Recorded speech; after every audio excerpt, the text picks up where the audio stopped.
Pasteur Rodin, bonsoir. Bonsoir, pasteur. Le mariage et la jeunesse chrétienne. Oui. Le mariage et la jeunesse chrétienne, un sujet très important pour tous ceux qui nous suivent. Le mariage, premièrement, c'est une institution divine. C'est-à-dire que c'est une institution qui a été établie par Dieu, créée par Dieu, mais aussi c'est Dieu qui a établi les paramètres. C'est lui qui en a défini les paramètres. Et c'est important de parler à la jeunesse concernant le mariage, parce que l'apôtre Paul dit « Je veux que les jeunes se marient et qu'elles aient des enfants ». Donc c'est vraiment important que les jeunes puissent comprendre les modalités autour de ce grand thème qui est le mariage. En d'autres termes, le mariage devient une bénédiction. Le mariage est une bénédiction, comme le célibat est aussi une bénédiction. Simplement dans la vie d'un homme, d'une femme, il y a des saisons. Il y a une saison où on naît, on grandit, et à un moment, on finit par quitter l'étape du célibat afin de pouvoir nous engager dans le mariage. Donc c'est important de vivre chaque étape de notre vie comme étant une bénédiction que le Seigneur nous accorde.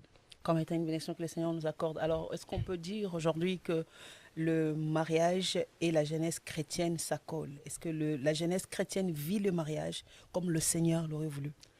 Alors, je pense que c'est important de revenir sur un certain nombre de choses. Premièrement, très souvent dans notre société, avec l'évolution des réseaux sociaux, etc., plusieurs personnes ont une image biaisée du mariage. C'est-à-dire que plusieurs personnes essayent de visualiser le mariage en fonction de ce qu'ils voient sur les réseaux sociaux. Alors que celui qui a créé le mariage, ce n'est pas Instagram, ce n'est pas Facebook. Celui qui a créé le mariage, c'est l'Éternel. Donc c'est important de revenir vers le Seigneur pour pouvoir comprendre ce qu'il entend par le mariage. Alors lorsqu'on parle du mariage, très souvent les gens préparent la fête du mariage au lieu de préparer le mariage lui-même. La fête du mariage dure peut-être une journée. On va à la mairie, on va à l'église. Le soir, c'est la fête. Les gens se réjouissent. Mais le mariage, c'est ce qui se passe après. Pourquoi? Parce que c'est en ce moment-là que le couple commence vraiment à vivre les défis liés au mariage. Donc, la jeunesse n'est pas suffisamment préparée d'une manière globale. Pourquoi? Parce qu'on constate beaucoup de divorces. Il y a beaucoup de jeunes qui se marient, 2 ans après, divorce. 3 ans après, divorce. Avant qu'on y arrive, et à qui la faute? Parce que vous êtes pasteur, bien évidemment, vous avez le jeune dans votre église. Oui. Alors, les pasteurs sont censés pas seulement enseigner et aussi accompagner la jeunesse sur cette direction de mariage. Oui. Alors, quelle est la responsabilité pastorale derrière cette histoire? Avant qu'on parle de divorce, de l'engagement d'abord du mariage. Je pense que c'est très important de pouvoir soulever ça. C'est-à-dire que la responsabilité est partagée. C'est-à-dire qu'en tant que pasteur, mon rôle, c'est de pouvoir perfectionner les saints. Perfectionner tous ceux qui sont là, notamment les jeunes, pour qu'ils puissent s'engager dans le mariage en ayant les principes qu'il faut et en sachant comment se comporter dans le mariage. Mais deuxièmement, c'est aux jeunes eux-mêmes de pouvoir non seulement suivre ce qui est dit, mais aussi faire des bons choix. Vous voyez, en tant que pasteur, quelquefois, on se retrouve dans des difficultés. Pourquoi? Parce que nous ne pouvons pas aller au-delà de ce que nous sommes en train d'incarner comme ministère. C'est-à-dire que les gens ont leur liberté. Et d'ailleurs, ce serait une faute grave pour un pasteur de pouvoir imposer son choix dans la vie des jeunes qui l'encadrent. Regardez Dieu. Dieu, c'est lui qui nous a créés. Il est notre sauveur, notre Seigneur. Mais vous allez vous rendre compte qu'il nous a donné ce qu'il y a de précieux qu'on appelle la liberté. Et Dieu a une volonté. Mais le problème, c'est que dans la volonté de Dieu ou dans son désir, Dieu ne peut pas venir étouffer notre libre arbitre. Il ne peut pas étouffer notre volonté. C'est la raison pour laquelle c'est important que chaque homme puisse apprendre à laisser sa volonté pour pouvoir suivre la volonté de Dieu. Mais si nous refusons de pouvoir suivre la volonté de Dieu, nous nous attachons à notre propre volonté, Dieu ne va pas venir nous forcer afin que nous puissions le suivre. C'est-à-dire que si lui qui est Dieu, il respecte notre liberté, je pense qu'un pasteur, il montre l'exemple, il montre la voie, mais il doit aussi respecter la liberté. Mais est-ce que vous voulez nous faire comprendre que beaucoup de mariages échouent parce que les gens font leur volonté au lieu de faire la volonté de Dieu. Est-ce que la volonté de Dieu dans le domaine du mariage compte vraiment? Je pense que c'est important de voir ça parce que quand on est chrétien, on n'est pas un élément qui est envoyé dans le monde comme ça pour pouvoir se débrouiller. D'accord. Nous croyons que nous sommes un projet divin préparé avant la fondation du monde que Dieu a envoyé sur la terre afin de pouvoir accomplir ses desseins. Ce qui fait que lorsqu'on est chrétien, qu'on soit jeune ou pas jeune, lorsqu'on se marie, c'est différent d'un païen. Le païen peut se marier juste pour la sexualité, peut se marier juste pour le plaisir, avoir des enfants, etc.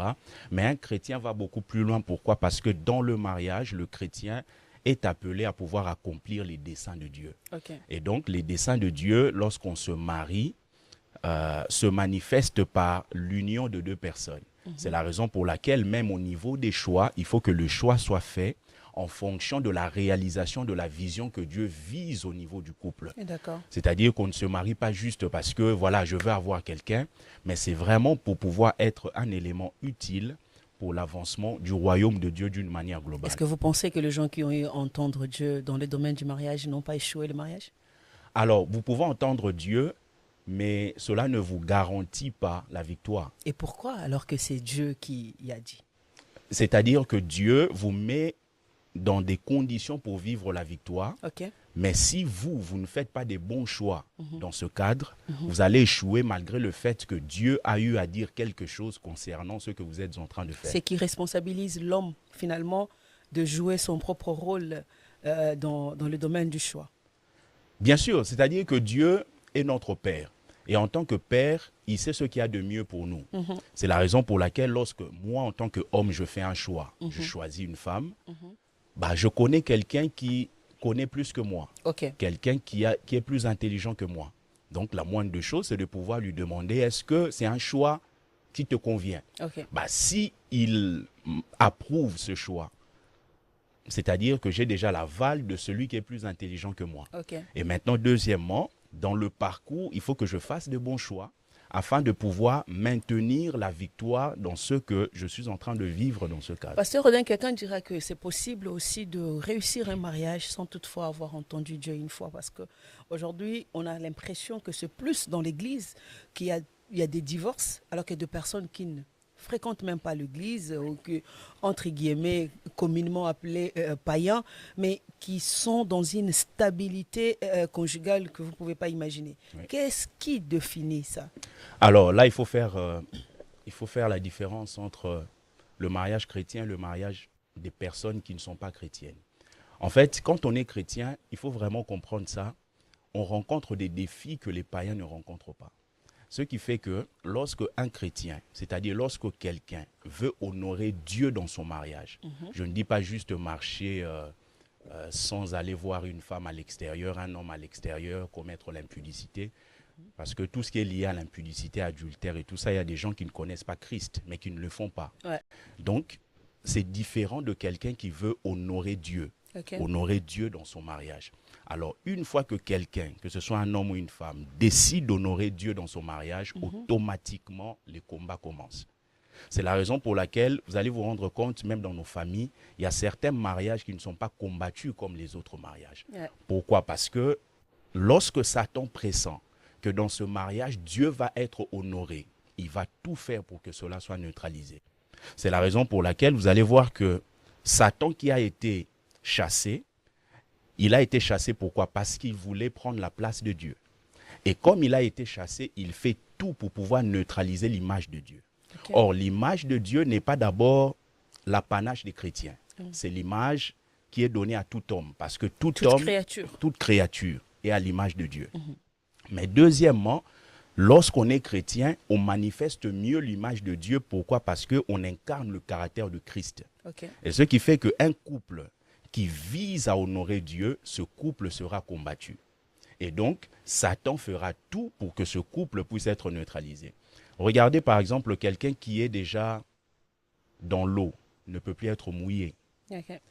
Mais quelqu'un qui n'est pas dans l'eau peut être mouillé par la pluie, etc.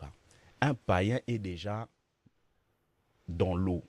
Dans un environnement où on ne peut pas parler des tentations, des choses comme ça. Mais un chrétien à tout moment, il vit des tentations. Pourquoi? Parce qu'il veut honorer Dieu, alors que le prince de ce monde déteste Dieu. Donc, il va détester tous ceux qui sont attachés au Seigneur. Tous ceux qui veulent honorer Dieu. Maintenant, comment résoudre ces problèmes? C'est quoi le remède que vous proposez à cette jeunesse? Alors, par rapport à la jeunesse, je pense que le remède, premièrement, c'est de connaître Dieu. Okay. Parce que lorsqu'on connaît Dieu véritablement, il y a certaines choses qui changent dans notre vie. C'est la raison pour laquelle lorsqu'on se rencontre, vous allez voir, l'apôtre Paul était dans les Écritures même un peu dur en disant que on ne peut pas associer les ténèbres avec la lumière, etc. Donc, je sais que certaines personnes vont dire, peut-être j'ai entendu Dieu m'a dit que c'est ma femme, même si elle est païenne, même si lui, il est païen, etc. Mais vous allez vous rendre compte que d'une manière globale, la vision de Dieu, c'est que nous puissions nous marier avec ceux qui connaissent le Seigneur. Okay. Pourquoi? C'est beaucoup plus facile lorsque vous êtes dans des problèmes, dans des difficultés, parce que dans chaque mariage, il y a des défis. En fait, le mariage ne réussit pas, ou le mariage réussi ne signifie pas qu'il ne rencontre pas de problèmes. Le mariage réussi signifie qu'il traverse les problèmes avec Dieu. Okay. C'est-à-dire que les problèmes sont là, mais nous décidons de pouvoir traverser ça avec le Seigneur. Alors, si le Seigneur est là et que le mariage, les chrétiens sont censés traverser tout ce qui leur arrive avec le Seigneur, pourquoi tant de divorces chez ceux qui connaissent le Seigneur que ceux qui ne le connaissent pas? Parce qu'ils peuvent connaître Dieu, mais ne pas appliquer les principes de Dieu. Ne pas appliquer le principe de Dieu. Alors, Pasteur Rodin, votre dernier mot? Oui, merci beaucoup. En tout cas, dans ce beau cadre, de pouvoir exprimer ce que nous venons de dire concernant le mariage. C'est vraiment important que les gens puissent comprendre que le mariage est un cadeau divin et que chacun d'entre nous peut en bénéficier. Okay. Et que dans le choix de chacun, surtout ceux qui ne sont pas encore mariés, les jeunes ou les moins jeunes, parce qu'on peut ne pas être jeune, mais ne pas être marié. Ah ben, je signale qu'on est jeune jusqu'à 75 ans. Ah, jusqu'à 75 ans. Il y a des gens peut-être à 76 ans qui vont se marier. Donc, recevez ces conseils. Attachez-vous à Dieu. Suivez l'orientation du Seigneur au niveau de vos choix. Choisissez, c'est vous qui choisissez. Mais comme vous avez un papa qui connaît plus que vous, qui sait plus que vous, qui voit ce que vous ne voyez pas, consultez-le quand même. Consultez ce papa et dites-lui, voilà, j'ai fait un choix, mais est-ce que en tant que père, tu m'encourages dans ce domaine? Et donc, si vous avez l'aval de Dieu par la conviction de l'esprit, par la paix, etc., engagez-vous. Mais ne pensez pas que parce que vous avez reçu l'aval de Dieu, que tout sera facile. Les difficultés seront là, les challenges seront là, mais c'est à vous de faire de bons choix. C'est à vous de faire les bons choix et aussi de pouvoir avancer avec Dieu. Merci beaucoup pour tous ceux qui nous ont suivis. Prenez le temps de bien choisir parce qu'il est important de rester marié au lieu de se marier seulement. Mariez-vous, mais restez mariés. C'est ce qui compte. C'était Parlons Foi dans le cadre des Empire Studio.